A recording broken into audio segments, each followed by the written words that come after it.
When did you discover that your voice had power? At the age of 8. Wow, that is very young. Yeah.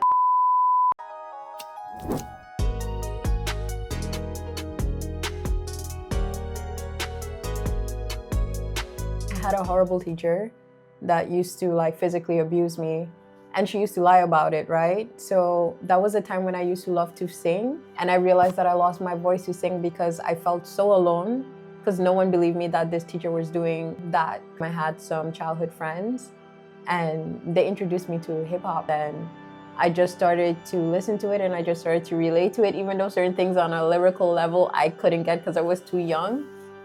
But I felt the energy and I felt the frustration because that's what I was feeling even at such a young age.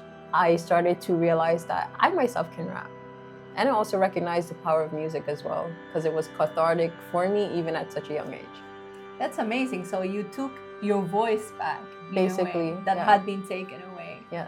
I love that. Wow, what a start. Hi, everyone. Welcome to this space where we're going to be talking about creative journeys and hopefully inspire your journey. And today I'm joined by someone definitely very inspiring. She's a rapper, a freestyler, Nahla Bricolage. Welcome to Shedding Light. Thank you so much for being here. For having me. Thank you for having me. Let's start with the first, most important ritual in this podcast, which is sharing mate. Have you heard about mate? Yeah, I actually remember it because I remember when we worked together, you always used to work home with this cup. Together. And you introduced me to it, but it's been so many years that I don't remember what it tastes like. So That's good. That's good. So you can be surprised. Yeah, very hot. But it tastes good though. Do you like it? Yeah. Let's go back to the beginning. You already talked a bit about your childhood and some messed up things that happened at the time, but also how you empowered yourself pretty much to deal with that situation. If someone had known you back then, what kind of kid would they have met? How were you like? Fun, but at the same time, I always had a reservedness about me. So sometimes people would think I would be shy, but it's not that. It's more so that I'm observing you. So I know whether to... I'm reading you. Yeah, whether I want to, play with you or not. Because I don't know, instinctively, I've always had that kind of thing where I can pick up on people's energies. But when I was young, I didn't have the language for it. But I just knew that being around certain people, I felt comfortable. And being around other people, I'm like, okay, I don't want to be around this person. So I think that would be it. Those who would be closest to me would say fun, tomboy as well. I always attribute myself as being one of those children where it's I play with Barbies, but I also love guns, water guns. I love playing, army stuff, When I was younger, I actually thought hey, I want to go to the army because you used to see the advertisements, be all that you can be, join the army. Yeah, and also to defend yourself from the creeps, right? But Power Rangers, I'll put it this way. One of my friends, Which Power Ranger were you? I was the Green Ranger or the White Ranger. Okay, because we all had one, Yeah, and reason being because those were the most powerful. I know a lot of people probably think oh, I probably would choose the pink or the yellow, but no, I always wanted to be the most powerful ranger. The pink one, to the surprise of no one. Yeah, that's how it would be growing up, and also very studious. I always loved learning. Then I grew up in the Caribbean, so there's a lot of nature. So hiking, climbing trees, those are things that I love to do as a young child that I still enjoy to this point. It's a small island, but when you're young at that age, everything just seems big. What island? Saint Martin. Saint Martin. Now that you say that you were a bit shy, and from what I know you, you always have a little bit of mystery, but I think it also gives you a lot of allure. Your presence always is felt, wherever you are. And I think it has to do with that nice balance between being warm and open, but also keeping some mystery, which I think it's a talent. I don't have that talent. It's not intentional. You're not the first one to tell me that, but I definitely understand that. Okay, and about this beautiful childhood that you had in the Caribbean, and also the dark things that came with it, is there something that still to this day comes up a lot in your music? I would say something that comes up in my music would be overcoming obstacles. like persevering, just overcoming adversity, because I feel as though like my life, even though when people meet me, they think like, oh, you're like, what are you, like a rich kid or something like that? I'm far from any of that, you know? Or they think like I have no issues or I never experienced anything, but on the contrary, because I've experienced so many difficult things at such a young age, right? There's only two things that I think that can come of that. It either sharpens you to where you're like grateful that you want to create an even more beautiful life for yourself, or it darkens you to where you just become the monsters that hurt you. And I remember when I was younger, I said to myself, I don't ever want to become like the people that hurt me. You know, so that's why when people are around me, like for me, it's always important to create a safe space, to make sure that people are comfortable. You know, we don't have to be the best of friends, but if you're around me, you know you're safe. That's so inspiring. I love that. So I think in my music, like there are themes of where it's like about overcoming. It's not about where you are, but it's about where you're going, and understanding that even if you're having a difficult time now, it can always be better. You know? Yeah, life. Ebbs and flows, you know, there's learnings, there's winnings, and then there's learning again, and then there's winnings. And that's how I try to approach life. Wow, so much meat in that speech just now. Thank you for that. Okay, and do you remember a moment in specific in which you're like, I'm taking this seriously? So you shared how you started with rapping and how you got interested in it. Was there a moment in which you're like, I'm gonna pursue this like seriously? I'm gonna devote time and energy to this. It's so interesting that you asked me that, because I've had the ability to freestyle from the time I was 8. But because of like where I grew up, I didn't really see like how would it be possible for me to be a rapper. Right. I mean, I knew that I loved doing it, but it's like, okay, it seems so far. I will say I always had an obsession with working in the music business, and that I did make come true. But the passion and thinking about how to like navigate that into a career, it was very difficult for me. And I think also it was a bit harder because my mom was more like, I should focus more on academics.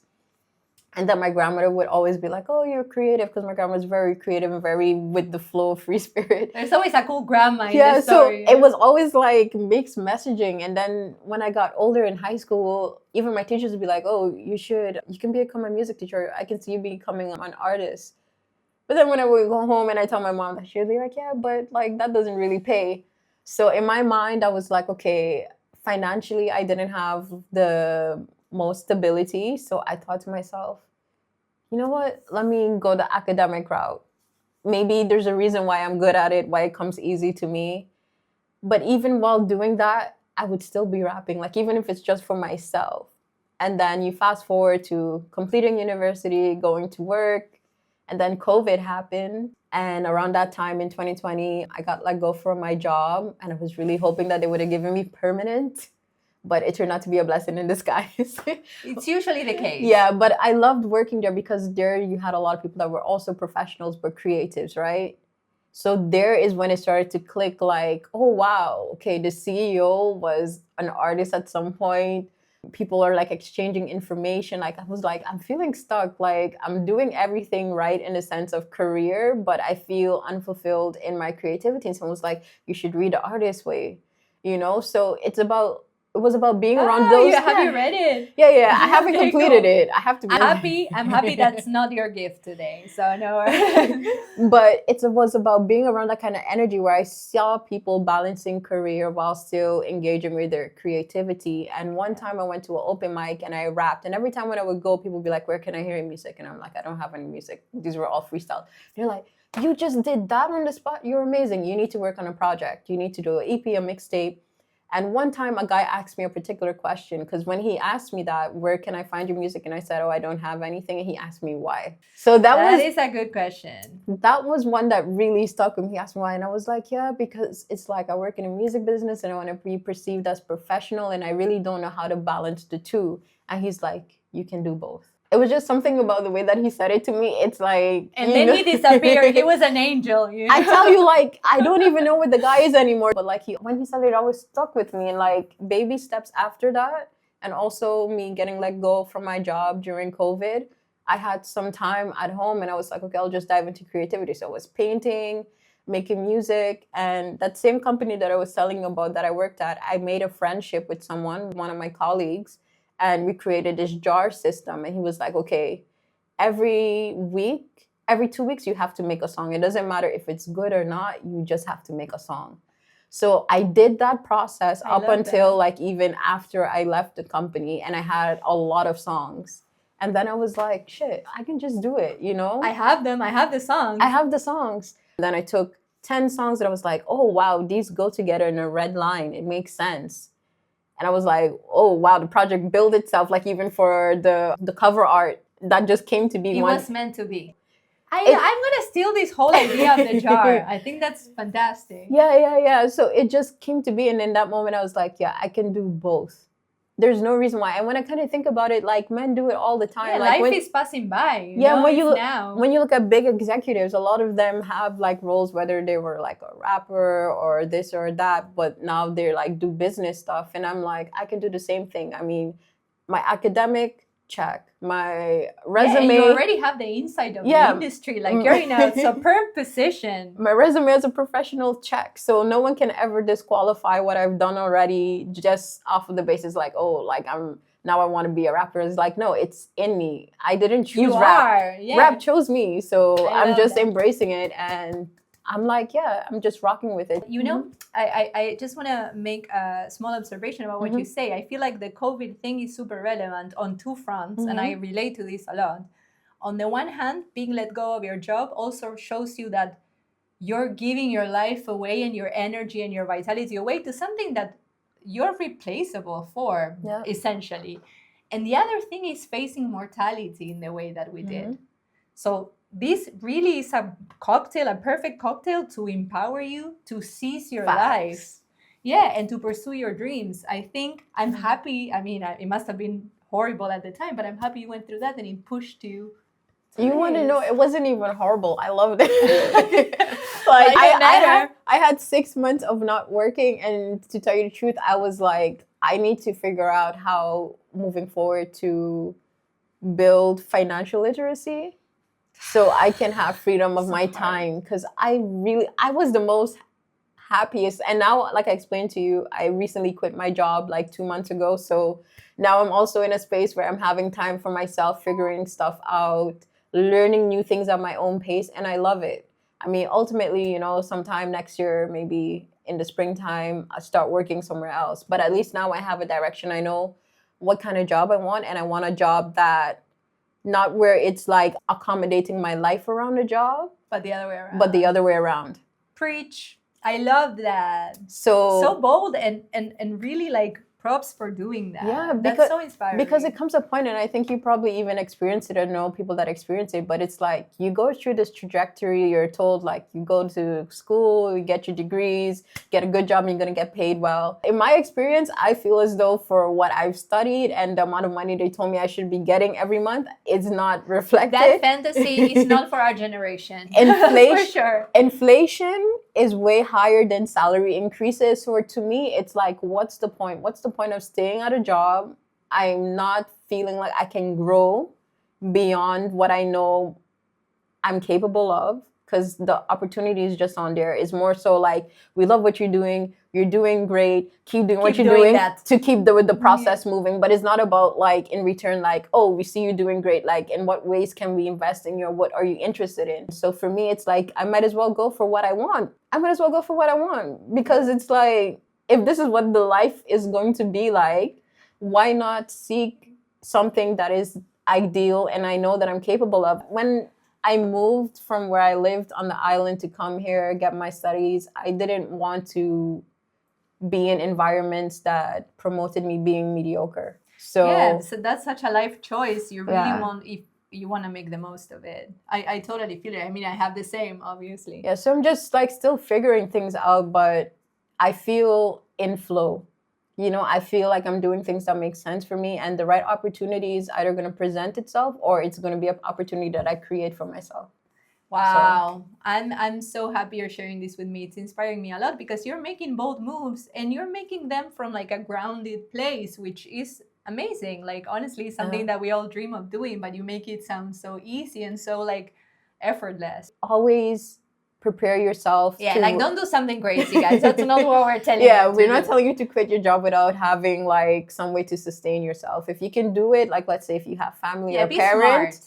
then do it. But if you don't have anything, I would say prepare yourself because you want to be able to sleep good at night. Yeah. I'm curious about your artistic name, Nahla Bricolage. What's the meaning behind it? How did you choose it? Good question. I remember a time, it was like, I want to say 2012, 2013. I was just like in my container.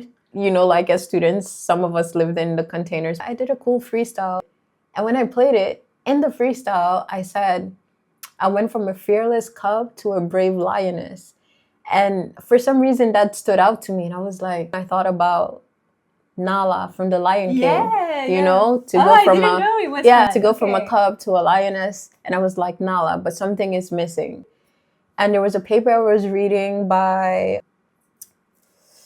a thinker, philosopher, French guy. He was talking about making things out of your surroundings, right? And that refers to the word bricolage. You have the fearlessness, being brave in Nala, bricolage, working with whatever you have in your environment and not letting things stop you, but just going ahead with what you have and making something out of it. And then if you have the Brie, my grandmother's middle name is Britannia. So my grandmother is like my heart, my center. So that name, it just made sense. It works on many levels. Many levels. And it's the name that I gave myself and that I'm proud to have. I get it. Yeah. I think there's a lot of like power also in creating your artistic persona because it's allowing yourself to be reborn in this new form that you choose for yourself. Let's move on a bit to the actual process of what you do, which I'm very curious about because it's something that I don't, well, I guess I have some experience with, but not in the way that you do. Is the whole freestyling thing, is it something that comes completely natural or is it something that you can kind of like train for? To be honest, I feel like anything you can learn with practice. But in my situation particularly, it's natural. Because I'm not only a person that I can freestyle lyrics, but I'm just good at improvisation. So for instance, I remember one time I was in university, it was my master's, and I was in a group for entrepreneurship class, and we had to do an assignment. And people were like, okay, who's going to do the presentation? I was like, I would like to do the presentation, but they didn't choose me. They were like, no, they went with someone else. I was like, fine. And I'm also not the kind of person to brag. So I was like, okay, that's who you guys want to go with? Majority rules. It's wrong, but yes, because like I have like a symposium award for giving presentation and stuff like that. So on the day of that presentation for that course, that person chickened out. They got cold feet. They couldn't do it. Then no one else wanted to do it because everyone was like, oh, I don't know. I'm not prepared. I'm like, I can do it. I know about the topic. All I need to know is know about the topic. I know what we wrote, what we worked on. It makes sense. So I'll just do it. You're a quick thinker. Yeah. So I just went up and I did the presentation. No preparation or anything like that. I'm working with slides that I didn't even make. But because I knew the topic, it's like I just read the bullet points. I can just add on to it and make it make sense. And I did that. And you want to know what happened? My team won for best presentation. And next to that, the company that we had to present for offered me a job on the spot. That can also sometimes be a fuel. I mean, it can be a make or break when people don't believe in you. It can break you as in, you stop believing in yourself, or it can be like, I'm going to show you how it's done and you're going to eat your words. I think I'm sadly more on the first. I wish I was more of the second, but I imagine it can also be very empowering. Yeah, so I think I'm just good at being quick on my feet. So it's the same thing with freestyling. It's just about improvisation. Like, I think writing helps. I don't know if I mentioned that, but when I was younger, I was really into writing.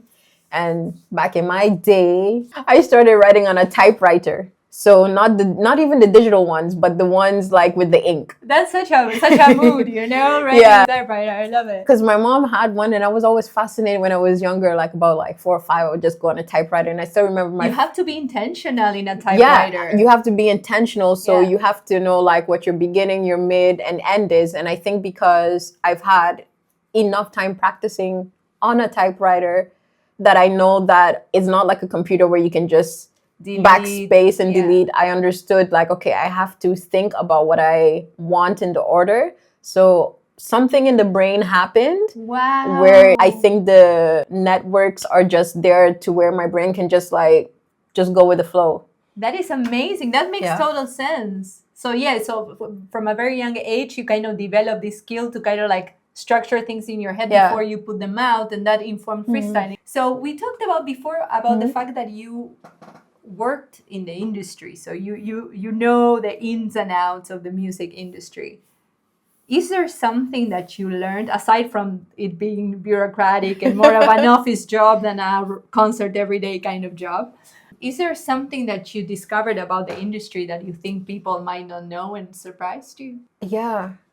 I think what I've learned is that ownership is key. Ownership is key. Because I'm going to just put it this way. When you are working in royalties, you get to see reports, you get to see how much an artist earns or how much the person who owns that artist catalog or music earns. And synchronization, you can make a lot of money for synchronization. And you don't even have to be like, I'm familiar with that term. So synchronization is basically like, let's say when you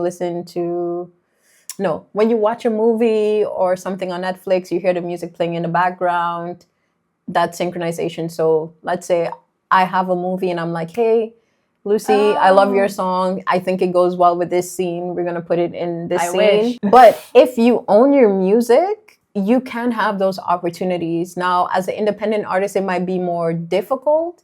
But still, ownership is key because you never know what can happen. You know, if you don't own your music and someone else owns it, they're making money off of your creation. Maybe that person sold their rights, or maybe something in a contract wasn't properly in the favor of the artist. So I know a lot of people see it attractive being signed to big labels or whatnot. But if it's at the cost of you not being in a position to own your stuff, you're kind of not in a very good position.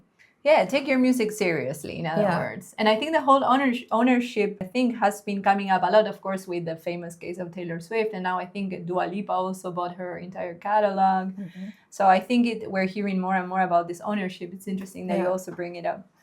Yeah, and I think when you're living the dream, just somebody offering you, I'm going to give you visibility, I'm going to give you the chance to do what you love. It's quick to be like, yeah, where do I sign? You know, I don't even read what you're offering me. I just want to do this. And then further along the game, you're like, oh shit, you know. How does it feel? How has been your experience as a girl in a male-dominated world? Yeah, that's a good one. I think for me, I've had somewhat of a positive experience. And the reason why I say somewhat is it can be challenging at times. Working with certain men, the intentions of the men are sometimes not just about the music. And I think that is irritating because sometimes you can meet someone, they say they want to work with you, and then it's like conversation is like they're trying to flirt with you or get more out of what you're even willing to give, you know? And for me, I've navigated myself in a way, like I told you, like I observe people. So I choose who I work with very carefully, especially if it's a male. I only work with males that give me a safe space and that see me, respect me, whether it's like seeing me just as who I am and understanding that I'm here to work and we're here to create something. It's hard though to be able to tell fully. To really know like if those are the intentions. And you know, many times it has happened to me that like my boyfriends or whatever, they are like, oh, you know, I don't think they are really interested in what you do. I think they just like you. And I get so upset at that because I'm like, you're underestimating me, because why can't this person be genuinely interested in what I do? But the reality is most of the times they are actually right, to be honest, which I hate to admit, but it's true. I had an experience once. I'm not going to say where I went because if I say where I went, I think people are going to put it together. The person didn't disrespect me in a way like cross boundary, in a way like, let's say, made me feel physically unsafe. But I realized that their mindset and what they wanted to create didn't align with mine. So one guy was like, yeah, I feel like you should rap more about sex. Right, right. But that's not my style. You know, I mean, Yeah. obviously, you know, being sensual and whatnot is part of being a woman. Yeah. And that is a part of my And reality. something that we and honestly, like recently I tapped on this side of myself more explicitly for the first time. I mean, I love writing about sex as a spiritual experience, which I think is very meaningful to us as humans. But I was also very afraid of doing it because I was like, oh, I mean, not really because I know where I come from, but I did think, oh, people are going to think a certain thing about me. But then I was like, I know where I'm coming from, and I want to allow myself to talk about and to explore a side of myself that is important to me without feeling judged about that. It's such, I feel like as women, it's such a delicate, everything we need to explain, everything we need to like sugarcoat. We have so many expectations around us that are so limiting. Yeah.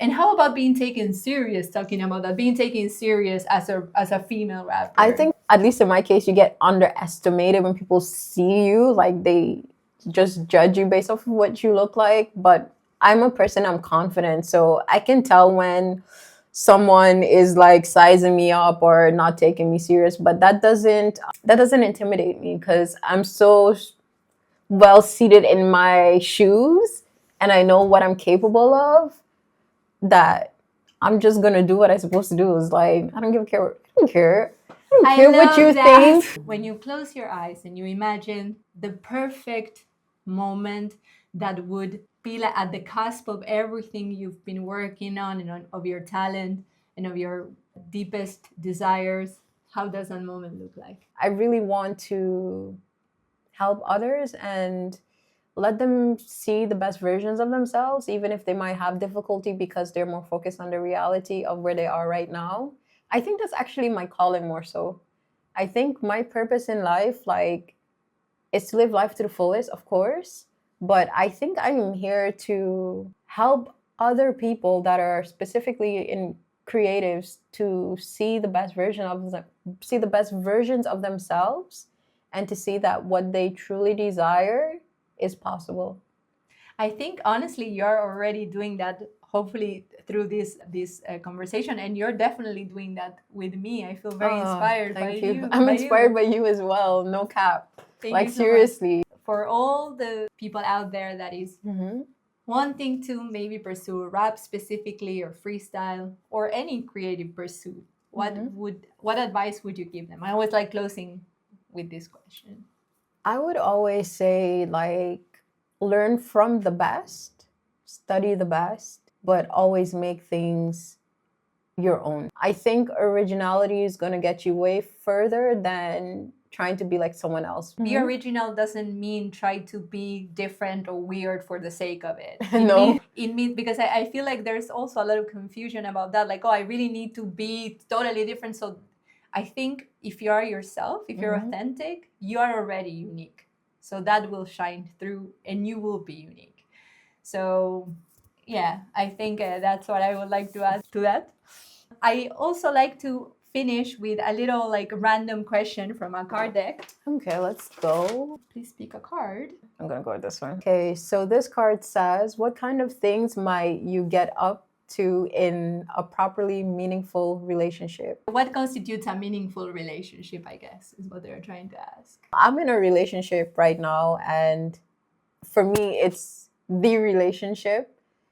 And for me, what makes it meaningful is that we offer each other a safe place to be ourselves. I think that is important, you know, like he doesn't have to put up a facade. I don't have to put up a facade.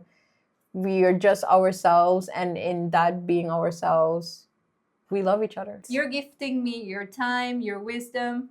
So I want to give something in return. I try to think of what could be nice for a freestyler, for a lyricist. And I came up with that. I hope you like it. Thank you. Do you want me to open it now? Or? Yeah, if you want. Christmas is around the corner. I kind of want to put it under my tree. Okay. I don't know. I think I want to go with that, you know? People can try to guess what it is. So I hope you enjoy it. And the last thing I want to ask you is, where can people find you and what is going on in your life? You already told us a little bit, but please remind us about your EP coming out. Yeah. So you can find me on Instagram, Facebook, We're gonna put it TikTok. And as Lucy mentioned, I have a project coming out. It's a mixtape. It's 9 tracks. The project is called In Her Piece. It's hip hop mixed with R&B feels to it, and also a splash of Caribbean, because I am, of course, an island gal. I just want to end by saying thank you for having me. No, thank you. Honestly, it's been a huge pleasure. I think people are gonna love everything you had to share. Yeah, it's been amazing. Thank you so much. Thank you. And thank you also for being there. I hope you like, subscribe, send it to your friends. Follow her. Follow me and all that stuff. I feel so weird always saying that, but please do it. And yeah, I hope to see you on the next one. Thank you so much. One love. Bye.